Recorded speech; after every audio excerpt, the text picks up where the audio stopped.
Hello, this is Woods Houghton with Eddy County Extension Office again, and it's first part of February, and we've been getting phone calls like that one just there about people wanting to start doing their vegetable gardening. And it's a little warm yet, but there are some plants that you can do in vegetable gardening, so I thought I might go through the basic steps on how to plan out a vegetable garden and talk about some of the different gardening techniques that's out there. I mean, there's a lot of gardening techniques. There's raised bed gardening, there's mulch gardening, which is no work gardening. It's one I like.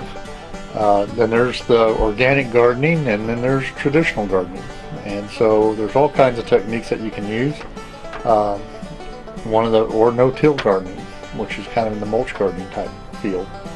And but I thought we might go out. I know one little garden where they've already planted some lettuce and some radishes and a few things for their winter garden, but I thought we'd go out, maybe show you that garden and talk about how to get started and what to do to plan for a garden. Okay? And so let's go out and take a look.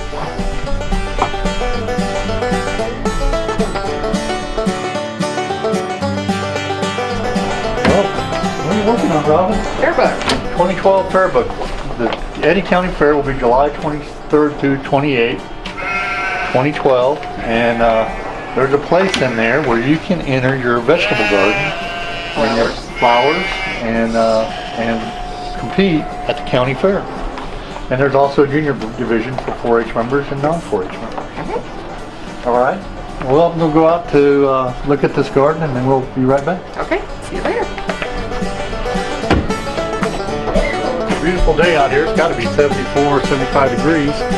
But let's take a look at this pecan buds and see what they're doing. And we can see that the buds are starting to swell up.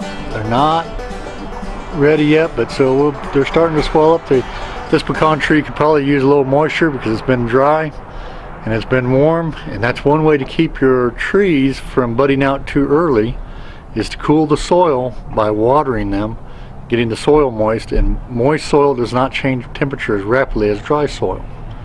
We don't want them swelling until the first part of March, really. So, you know, gardening is a long established program. And in World War II, we actually supplied 80% of the domestic consumption of fruits and vegetables came from home gardens.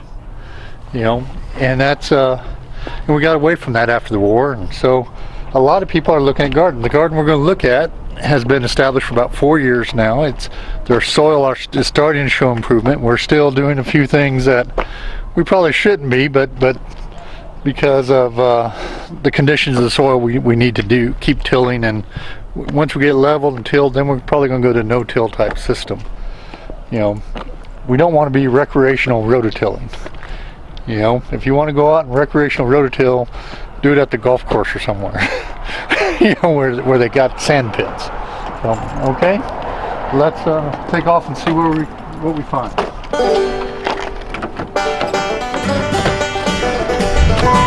You know, one of the couple of the new things that are coming out are greenhouses. And what we mean by greenhouses, we mean houses that are environmentally friendly. And that means they have a rainwater harvesting system if it ever rains, where they can get the rain off the roof and store it and use it for irrigation. And a place for a home garden. They're actually planning this out in the landscapes now, and a lot of landscape architectures are using home gardens to accent the nice houses. And you know, last year our president and his wife did a home garden at the White House. And so regardless of your politics, that was a neat thing to do. And I really thought it was, they got the Secretary of Agriculture over there, and I don't know if he knew what he's doing. They needed a good county agent, is what they needed. You know, over there to help plan the garden and set up the garden and get them started. And they harvested some of those vegetables, and they actually used some at the White House State Dinner, and they donated some to the soup kitchens there in Washington, D.C. So that was a neat program, that initiative that Michelle Obama did. And like I said, regardless of your politics, you got to appreciate the initiative that they took place. But they're not the first ones to garden at the White House. President Eisenhower had a garden at the White House, and so did President Truman. In fact, Truman used to graze his sheep on the lawn of the White House because he used to look out there and see all that green grass and just thought what a waste it was that it wasn't being utilized. And so he brought some sheep from his farm in Missouri, paid grazing fees to the Department of Interior for grazing his sheep on the White House lawn. So, you know, those are some of the things that we sometimes forget about and don't think about. And but in modern times, I mean, President Eisenhower to President Obama is a long time to go without a garden. And Calvin Coolidge built a greenhouse on the roof of the White House so that he could have a greenhouse and do some protected agriculture in a greenhouse. And made the comment that it was the only thing he could do that would take his mind off all the troubles of being President of the United States, was to go up and work in the greenhouse. I don't know if the greenhouse is still there or not. It'd be interesting to find out. But he did have it. So, you know, right now a lot of people are wanting to get started in their gardens, and it's really too early yet. In New Mexico and Eddy County, we have that one late freeze that comes and catches everything. So we want to still be thinking about hardy plants that can take the cold weather. When you look at our temperature span, I mean, last night it got down to 42. Today it's going to be 80. That's a 38 degree range in temperature. And most places that have relative humidity that's a little bit higher don't get those extreme changes in temperature. It's in the arid southwest where there's not a lot of relative humidity. The air's thinner and it changes quickly. And we talked a little bit earlier about how moist soil does not change temperature as quickly as dry soil. Well, the same thing's true with moist air. Moist air does not change temperature as quickly as dry air does. A lot of neat places. There's a lot of schools that are doing community gardens in their schools. Carlsbad had a community garden for 3 years, and that plot of ground has sold. So I don't think the community garden people have found another location yet to get started. Community gardens can be done a lot of different ways. They can do it as an association and split the produce equally. It's kind of I shouldn't say this very loudly, a socialistic type way of doing it. But there's that way. There's others that have community gardens and they take all the produce and give it to soup kitchens and to needy families. And then there's community gardens where everybody gets a plot and they take care of their own little plot and they share the bills for the water and tractor work or whatever else needs to be done. We look out here at our New Mexico landscape and it's pretty barren. Well, that's what God put here to grow. Anything else takes money and work to grow. And so if you want anything besides what's here natively, it takes a lot of work and a little bit of money to get that to go. Our soils are typically alkaline, pH between 7.2 and I've had as high as 8. So that removes a lot of plants that a lot of people from back east think about growing. We can't grow raspberries here. Blueberries are possibilities. Strawberries, if you really, really work at it. Now my aunt up in Seattle, Washington has no trouble growing strawberries. But if you're going to grow strawberries here, you have to really work at it.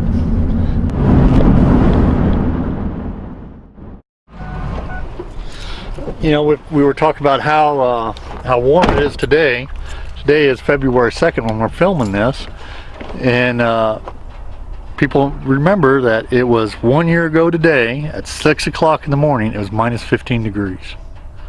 And today was the coldest day we've had in 50 years. last year at this time. And here we are here a year later, no jacket. We could be wearing short sleeve shirt and getting a suntan or skin cancer, whichever comes first. And you know, it's just a year difference in time. If you don't like the weather in New Mexico, just wait, it will change. And it will change quickly. Let me get a few tools and we'll go out here and look at this garden. You know, we talked about the temperature changes last year and how warm it is this year compared to last year. All those palm trees that froze last year, a lot of people have cut back and are hoping they'll come back. I really hope some of them do, but most of them won't. It was interesting, I called and talked to a specialist on palm trees in Florida, a friend of mine. And I said, how come some of these trees died and some of them didn't? He said, well, the Mexican palms lived, the California palms died. And I said, well, how can you tell the difference? He says, I mean, Mexican palms are alive, the California palms are dead. So, that's how you tell the difference. But we'll go over here to the garden. I'm going to show you a few basics, and then we'll go back to the office and do some planning. Okay, as we've always got to pull the weeds out, you know. This homeowner, that weed's going pretty good. We'll throw that in our compost here in a minute. But this homeowner's picked a location that is protected.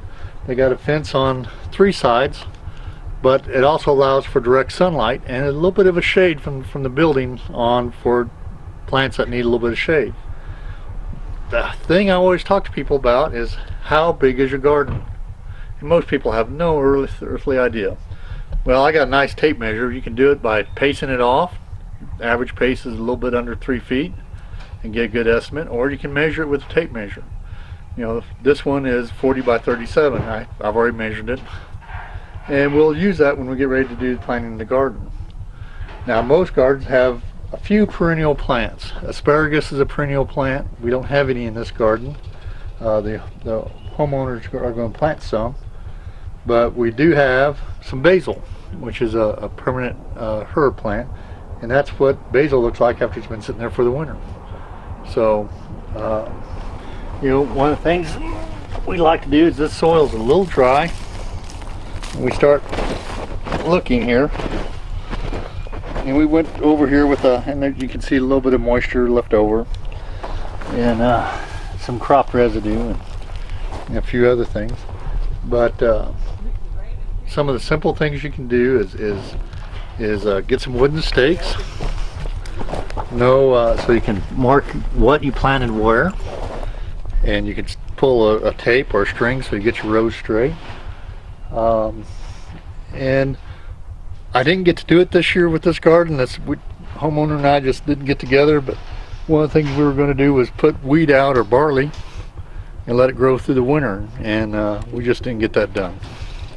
But that's one of the neat things to do. Now, the most important thing that we need for our soils in Eddy County is good organic matter, and the best way to get organic matter is composting. Now, this homeowner bought a nice composter. The homeowner here has also works as a community type garden on this particular piece of ground, and to this community garden, Farm Bureau has donated a wonderful composter. We're just now getting started with it. Let's go over and take a look at it.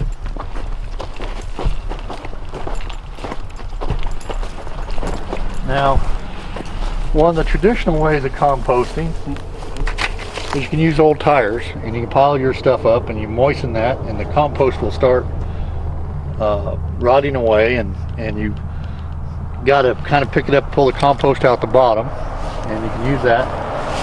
And then there's this system, and this system oh, that smells good. You put your stuff you're going to compost, and a lot of things that people don't think about composting include newspapers and trash. You can stick that in there, and that's not a lot of it, but you can stick some of that in there and that will compost. You don't want to keep it moist. We put a little bit of sheep manure in there to help get that action started.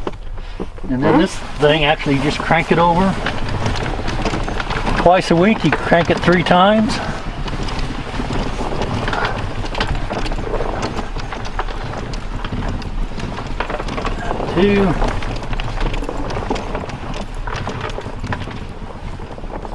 3. And then, this is what makes this composter really unique, is you can unscrew this lid and the compost starts forming in here in the center, and you take the compost out of the center here. Now we just started the compost 2 weeks ago, so it hasn't produced any yet, but it will. And then it has aeration system, the aeration there, and there's vents in the bottom, and an aerator on this end here. So as it gets warm and the compost starts to heat up and stays moist, and that's what's starting to happen. You can still see our wet sheep manure that we put in there to help get it started. Actually, the best time to start a compost is in the fall when all the leaves fall off the trees, because they make great compost. You run over them with your lawnmower, mash them up, and put them in your composter.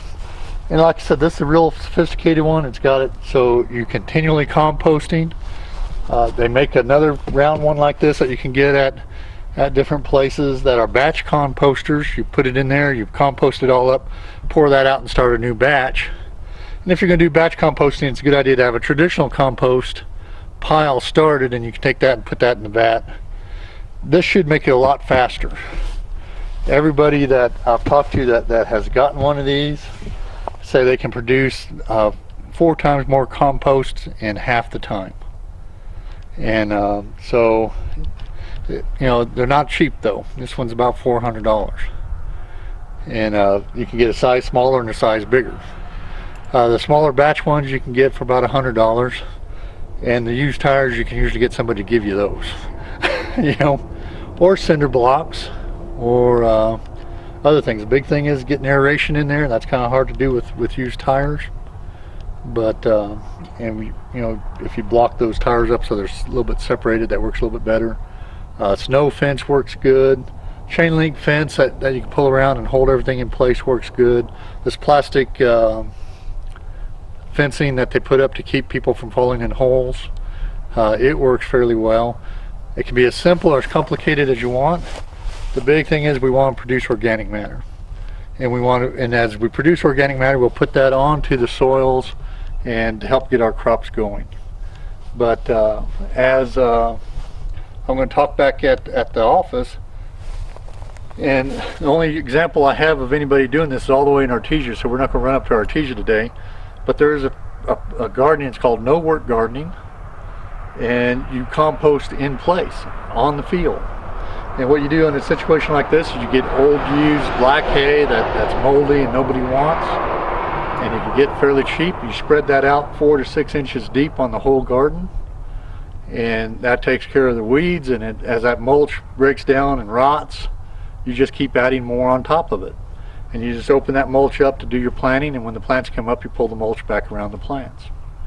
It works really well. I only have one gardener, the master gardener, that's doing that, and she's doing that up in Artesia.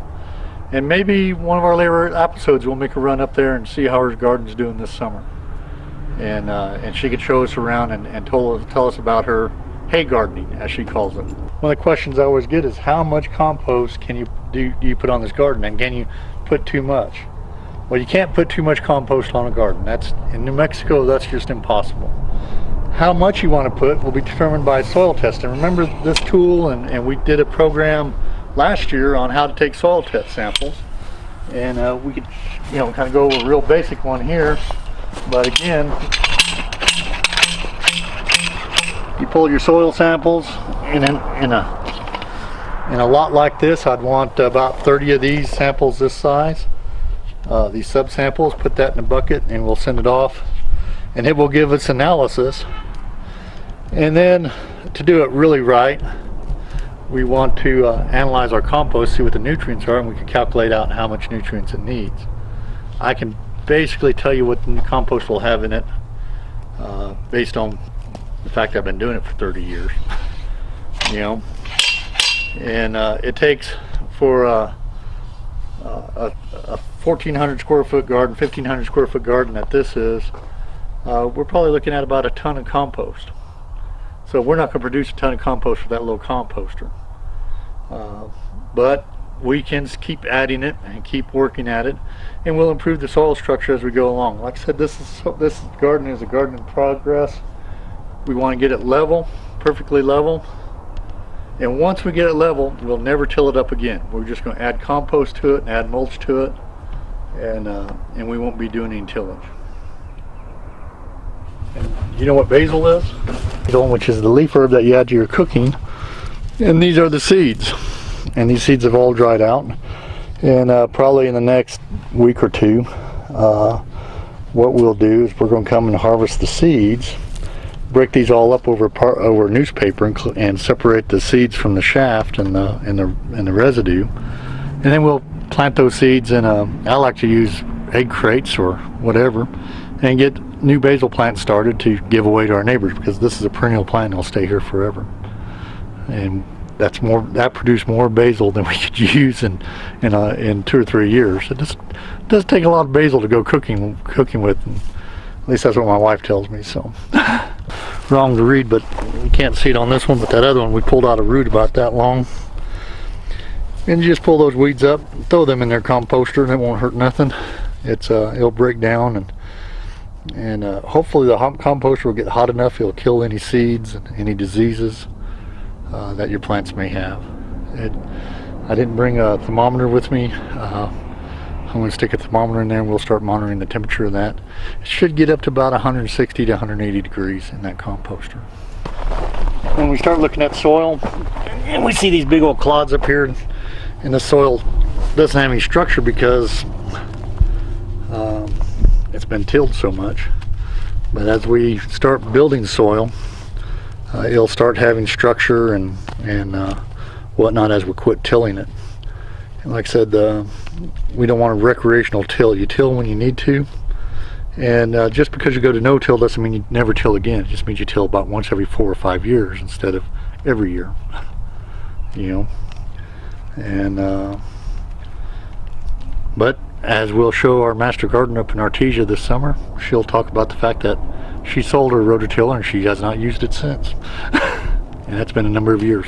So let's go back to the office. We'll take the information we got. We know how big our plot is. We know what the sunshine is. And this is north-south, and the sun goes across east-west. So we'll know how to orient our rows, and we'll be able to go from there. As we head back to my office, I just want to remind everybody we're kind of in an unusual location, 1304 West Stevens. You can get to us from either Mermod or Church Street and go on Olive, and we're at the corner of Olive and Stevens, right next to the county health office. And we have programs in 4-H, we have programs in home economics, nutrition education, diabetes, cooking, and agriculture, and urban horticulture, urban agriculture. And we were talking about how in World War II, 80% of the domestic food supply was supplied by home gardens. It used to be every farm had a subsistence type gardening. A lot of people did subsistence farming, where they were farming to feed themselves, and that included their livestock. About 1/4 of all farms were used to grow fodder for livestock that was used to produce the rest of the food. And we may be going back to that. We may be using 1/4 of the farms to produce biodiesel so that we can feed that tractor. That may be a thing in the future. We don't know. But it's interesting to kind of compare that with and whatnot.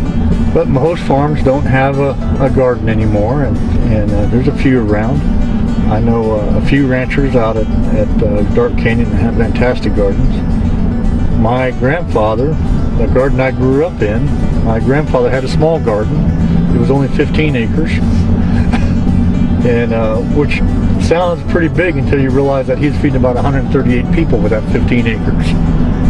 And all of us grandkids had to go and work in the garden under the supervision of my grandfather, and that was a great bonding experience with my grandfather, and he imparted all kinds of wisdom to us young kids. Like we were just at that garden, and what did we do? We rototilled up last year's garden so that we can get ready to plant this garden. And he said, "Yeah, but what did you really do?" And I said, well, we tilled the garden up so we can plant this year's garden. He says, your past is your past, and it's dead and gone. Tomorrow is what you're getting ready to prepare for. And you take the things that, he said, now you tilled all that stuff from last year's garden into the soil and composted it in place, kind of.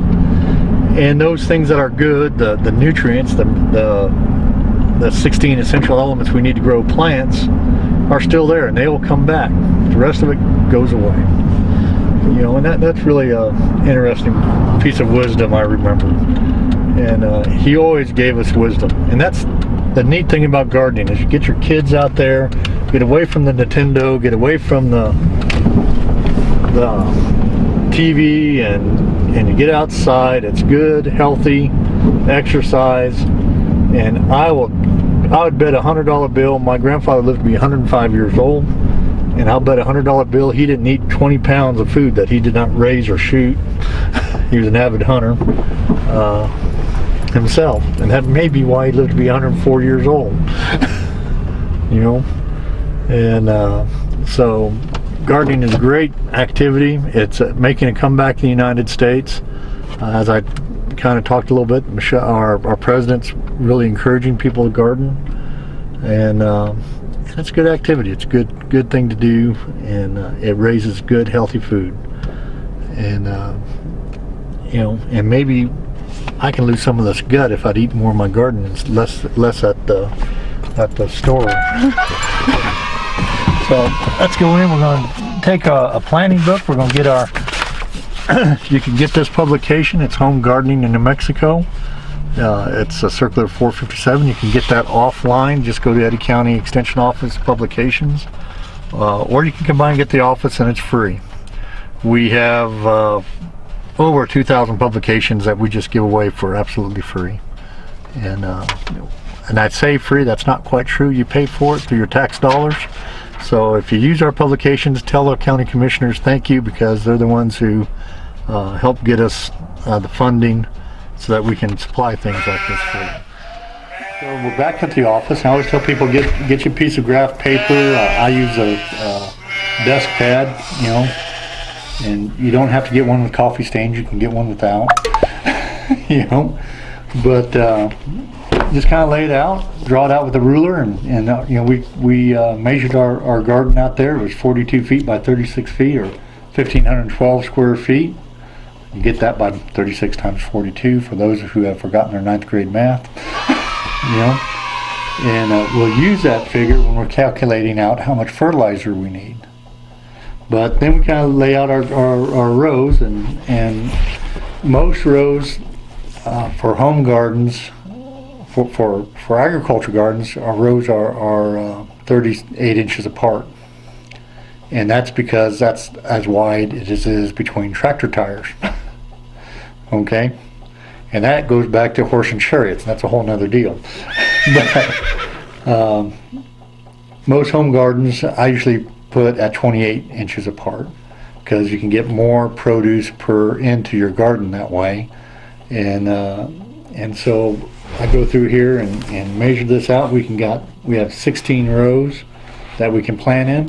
And then we get out our simple little New Mexico gardening book here, and it tells us a lot of good things up here in front of how to plant out a garden and when to plant gardens. And in here it tells us our hardy vegetables, our broccoli, Brussels, cabbage, celery, turnips, kohlrabi, kale, collards, lettuce. All these we can plant now in February, you know.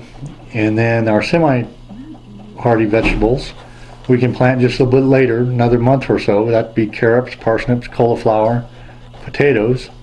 And then our tender vegetables have to be planted after the last freeze. They will not take a freeze, so you got to plant them after the last freeze. And then you got your hardy and semi-hardy for the fall that you can plant and go into the fall. So this has a world of information in here. Tells you how to set your rows up, how to plant on your rows.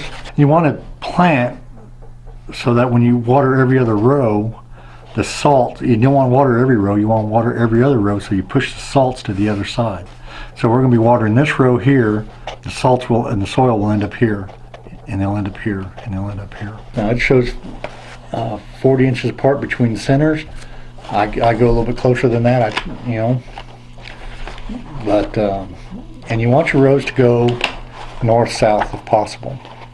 And everybody asks me, why is that? Well, because the sun goes east-west, and if the sun goes east-west, you'll get more sunlight into those rows than if you go the other way. And the more sunlight you get, the fewer insects you'll have, because they don't like our hot, dry sun, and that helps solve a lot of problems.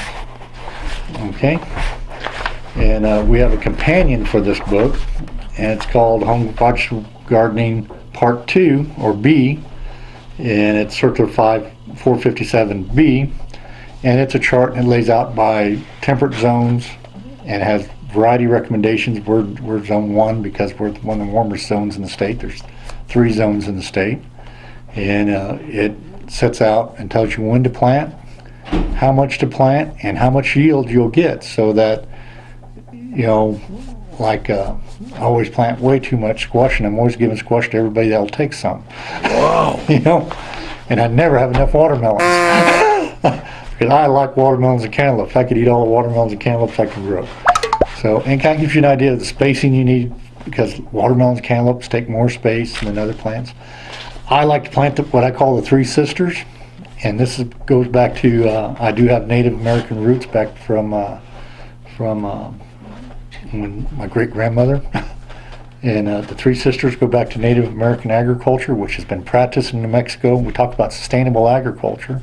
Native Americans have been practicing irrigated agriculture in the Rio Grande Valley for over 1,000 years. At least 500 years before European man came here, and the irrigation works and everything they've set up. And one of the principles that they did, and it's really interesting, they just discovered this in the 1990s, and we'll actually do a demonstration here this summer on how to plant an Oya garden. An Oya is an unfired clay plot, and they would plant that in the soil, and then around that they would plant corn in a circle.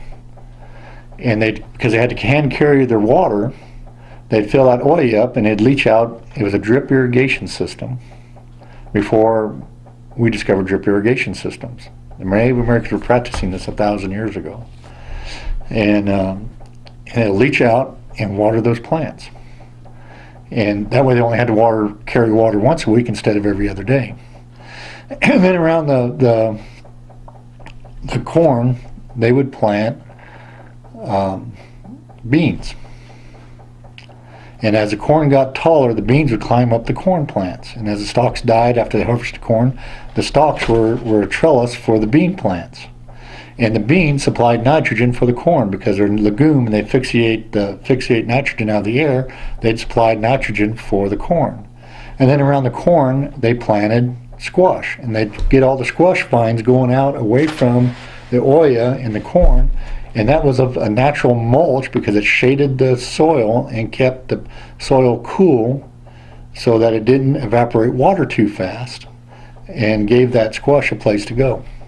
It's called the 3 Sisters gardening. It's an old, ancient way of gardening, and I think it's funny that European man, us Anglos, or gringos as my cousin calls us, are just now rediscovering an ancient art of gardening. And we talked about some of the early, we talked about traditional gardening. We've talked about hay gardening, which is mulch gardening. I do have a producer, a master gardener we'll go look at maybe this summer, and he has a raised bed garden where he's built a bed up and he does everything raised bed, and that is great, especially if you're confined to a wheelchair and getting older like I am, and you don't want to bend over as much. You don't have to bend over. The main thing with raised bed gardening is having some drainage, and there's lots of ways to garden. There's a great little book out there for people that think they don't have a big enough area to garden.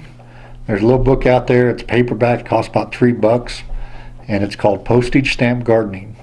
And she talks about how to rotate your crops so that you're constantly bringing something off, and she can garden with a very small piece of ground. When I was in Japan, they gardened on the roof of the houses in Tokyo. You know, and that reduced the cooling requirements for that building, as well as harvesting rainwater, as well as giving them a place to garden. So you can garden anywhere and do anything. And I'll show you my green thumb next time. Wow. With that, get this book. It's online. It's available here at our office. It's free. Thank your county commissioners for helping supply this, and Mexico State University and USDA working cooperatively as I am. So with that, I gotta get back to planting my garden.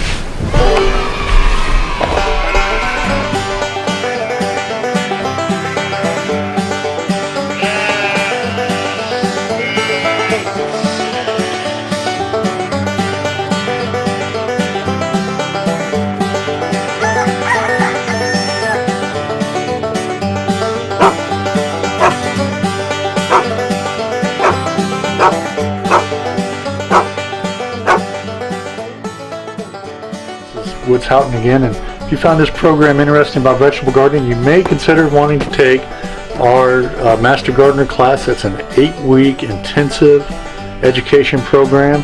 Part of that is you volunteer to help answer questions for neighbors and other people on gardening, and we try to teach you everything that I learned in 4 years in 8 weeks. Wow! And like I said, it's an intensive, good class taught by professionals from New Mexico State University. With that, I will let you know when we're going to do our next Master Gardener class. If you're interested, you can call in and talk to Robin, and she'll put you on our Master Gardener list. I usually do the classes in the fall. Sometimes we do them in the spring, but it's usually done in the fall. And it's a good program. You learn a lot, and when you graduate, it's just about now, and it's time to get out there and start gardening. So hope to see you in our next class, fall of 2012, and have a good day.